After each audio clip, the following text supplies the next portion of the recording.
So we move into Chapter 15, Risk Measurement, Assessment and Management. Some quite useful information in here, particularly in the area of management. I'd also draw your attention to a topic that's appeared several times in the SBL exam, heat maps. So let's kick off and look at the first two sections in this part one.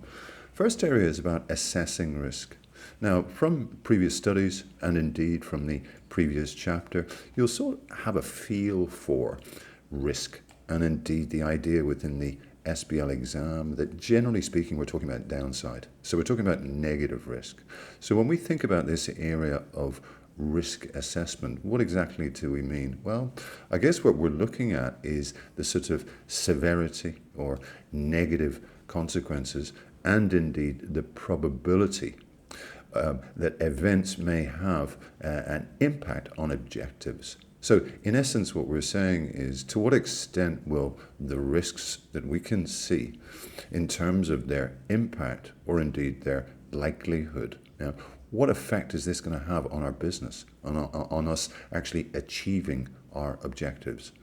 So in essence, really, the two variables are likelihood, as we know, and probability, if you will, and sort of impact or consequences.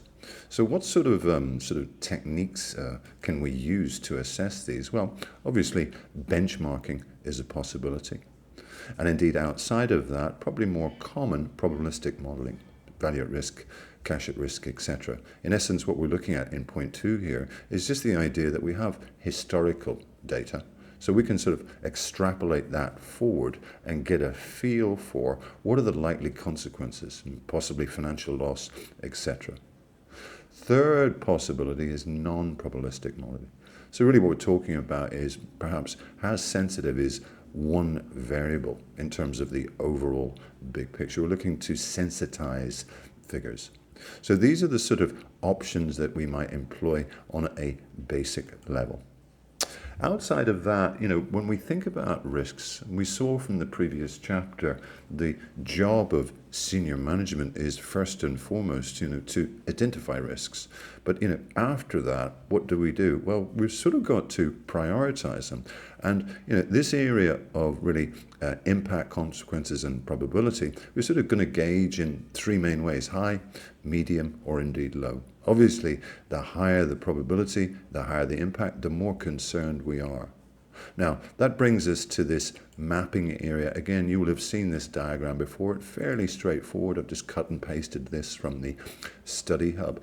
Pretty straightforward. So we've got the variables, on either side. And indeed, we're mapping out our various risks, the risks that senior management have identified. And we can see very clearly from the diagram that sort of top right, high impact, high likelihood. These are major problems. These are really our priorities. But it's interesting to note in the diagram that if we look to the left and we see low impact, high likelihood, and indeed when we continue over to the right hand side, those are really our priorities, aren't they? Because at the end of the day, if something is low likelihood, as in the risks here, then in essence, it's not likely to happen. Or based on our estimation, possibly probabilistic model, we think that has a slim chance of happening. Obviously, it's gauged between 0 and extremely high, but the bottom line is just be careful to understand this diagram. What we're most interested in, certainly, is the risks, all of them, that are very, very high likelihood. This is in effect our critical area. And I draw your attention to what I said earlier on in terms of the heat map. And we'll see that later on in this particular video, where we're able to sort of gauge the level of sort of residual risk after we've done everything that we can. In effect, a heat map is very, very similar to what you see here, and really allows us to understand what are we left with after the actions that we've taken to sort of manage the risks in play. Okay? So moving on from there, a couple of sort of definitions here. Again, this should be reasonably familiar to you, even if you haven't studied the study hub in detail. If we think of related risks, we're talking really about two risks, one that varies in the presence of the other. So in essence, these two risks are sort of linked to each other. For example, political risks, and maybe you might add in security risks. So if you have a country perhaps that's politically unstable, there may also be, along with that political risk, the idea that maybe there's a security risk, maybe there's a risk of civil unrest, or maybe there's a risk of terrorism. So related risk, one varies in the presence of the other. Okay? Now, it's slightly different to that, although under the same banner, a type of related risk is correlated risks. So, in essence, perhaps something like a chemical spill that we're responsible for will sort of be linked, won't it, to reputational risk. Now, it can be positive or negative. So, let's note the differences between related and indeed correlated. Okay? Moving on from there into section 2, let's talk a little bit about monitoring risk. Well, who would be responsible for that? Well, certainly our risk manager. The job entails identifying, assessing threats and indeed risks, and indeed guiding senior management in that respect. Putting plans in place on the basis that things may well go wrong, particularly with high likelihood, high probability risk, and indeed deciding on probably other management areas. In other words, how do we reduce, how do we transfer, how do we avoid? Okay. Now, one of the things that the risk manager obviously will be involved in is the register. Now, students get a bit confused sometimes about the register, as in, what to include in it. Well, I mean, my thoughts would be really, if we have a large entity that's faced with a number of different risks, we're setting out, or you've been asked to assist in the development of the risk register. It's more a question of what would you not include in the risk register rather than what you would include. What I mean by that is really the risk register should include every single thing relating to that risk. It says, a list of major risks which helps the directors understand the risk profile faced by the organization. So first of all, let's list every single risk. And then outside of that, you'll see from the list here, what's not included here. Firstly, a description, a full description of each risk. Interdependency, any link, correlated, related, etc. Quantification. Importance, certainly based on our two main variables. Who's responsible, or indeed the department. What is the plan? In other words, how exactly are we planning to manage this risk? The date that this risk was included. And indeed, outside of this point here in terms of TARA, any other control activities. So again, I hope you'd agree, when you look down here and you think, okay, well, what would I include, or what should I include in a risk register? Again, as I've said, what would you not include? You would include absolutely, all information. Okay. Moving on from there, I've mentioned heat maps. Now, this is quite important, and certainly from feedback from students who faced, I recall, a question on heat maps, is that it very much flummoxed them, caused them difficulties. And some of them had an idea, but they weren't really sure, and they fell down in this question. And to be honest, based on what we've said so far, it's not much more, it's not overly complicated. Let's take a good look at this. So what's the definition? It's a visual tool, well, I'll show you the diagram in a moment, it's just disappeared, that's used to present data graphically. Well, the values contained in the diagram are presented by different colors. In other words, it basically shows the heat in the areas that are hot for us, or indeed, if you will, a priority. Let's keep an eye on these areas. So, in terms of use, generally speaking, well, they're useful across the board, but more useful when they show residual risk. And what we mean by that is the risk left or left over, if you will, after we have done everything that we possibly can. So if we take a look at the diagram, if I make this slightly bigger for you, depending on what sort of device you are watching this on, hopefully you can see that okay.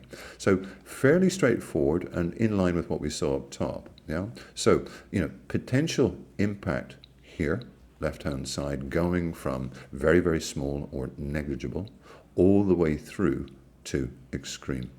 And in terms of likelihood, same scenario. absolutely remote, highly unlikely, all the way through to very, very probable. So in essence, what we're looking to do is really to map residual risk, yeah, here. And what we'll see is the heat is in this area. So not dissimilar to the diagram above, we're talking about top end being up in this far right-hand corner. So you can see this is very, very useful for senior management in terms of sort of managing things going forward. We know clearly, based on a heat map, what we need to keep an eye on. And this is notwithstanding that we've already taken action. We've put TARA into place, we have control activities, we've got buy-in from the top in terms of the environment, etc., etc., etc. So really, all that a heat map does is show us priority, in effect, via residual risk. Okay? So, in terms of further areas here, risk awareness. Now, we touched on this within the previous chapter, chapter 14. And one of the things that we sort of emphasized was that if we don't have buy-in from the top, if we don't have a sort of, top-down commitment, then things are very difficult.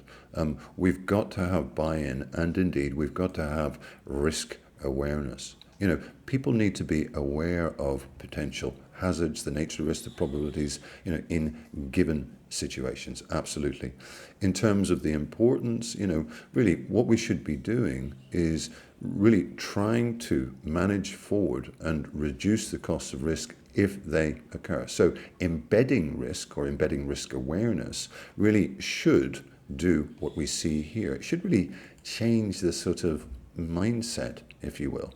If you look on the left-hand side, this would be obviously the wrong way to look at things. Right-hand side, this would be the right way to look at things. So I would certainly encourage you to keep an eye on these buzzwords.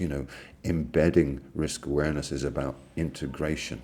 It's about proactivity. It's about being continuous or, having risk on your mind on a continuous basis. It's broadly focused, etc., etc. So in terms of how we do this, what do we do? Well, these are just examples. You remember we mentioned COSO in some depth in the previous chapter. Remember that COSO, the ERM, is just one approach, but it's certainly the ACCA go-to approach. So what sort of things can a company do to embed risk awareness? Pretty straightforward. Induction training. When we take on an employee, let's make sure that this area is part of what they're exposed to.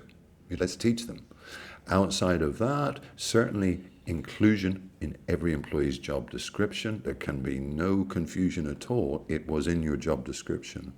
Outside of that, obviously, policies, procedures that are, note, easily and indeed readily available. Okay? Now, in terms of TARA, again, we will have seen TARA in other areas of your study. Moving on from what we mentioned about management, in essence, what we're saying is we can sort of map risks and we can take action based on this grid, 4 possibilities. Again, fairly straightforward, likelihood and indeed impact.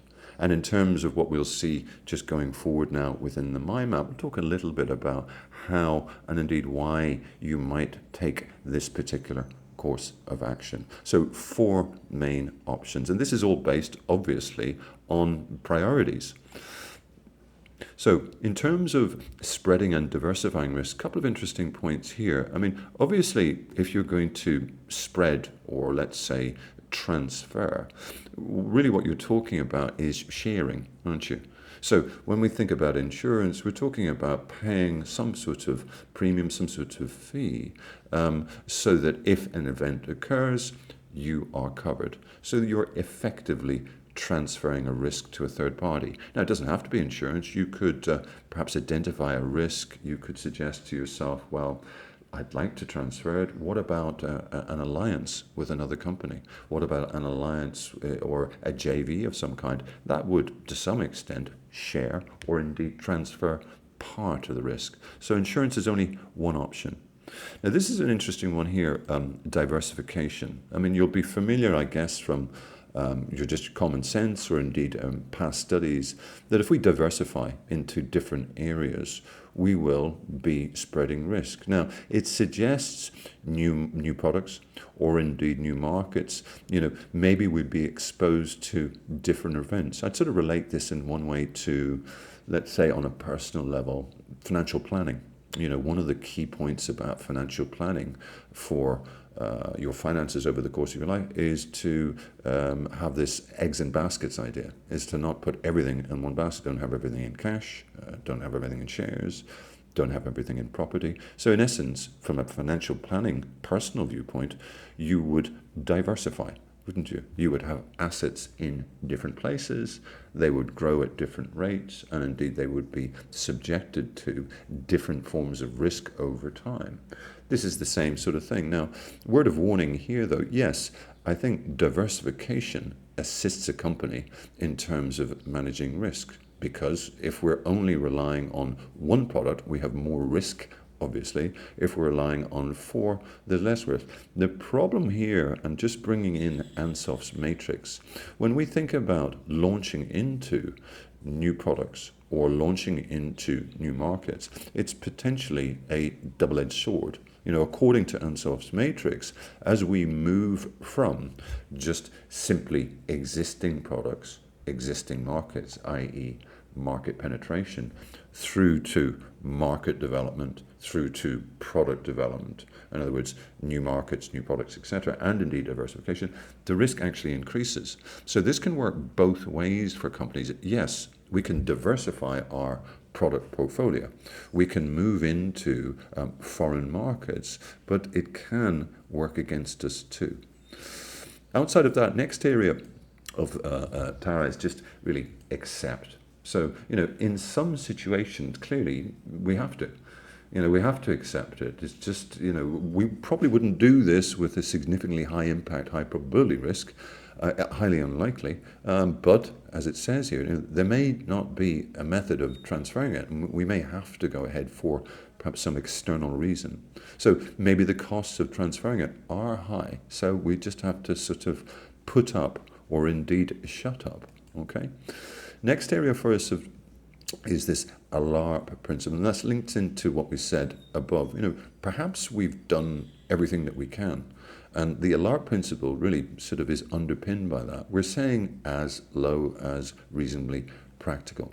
So in one sense, we're looking at a risk, and let's say that we've taken some action in some way, shape or form. Let's say we've tried to transfer, let's say we've tried to reduce, but the bottom line is, in terms of the costs associated with reducing the likelihood and or impact of that risk further, it basically outweighs the benefit. So the ALARP principle is quite straightforward. We've done as much as we can within reason.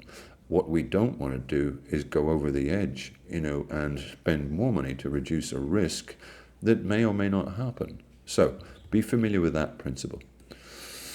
Now, in this particular section, section 4, I'm going to deal with this in part 2. Hopefully parts 1, 2 and 3 have made sense, and indeed you made your notes. Please do join me for part 4 in 1 moment. Many thanks.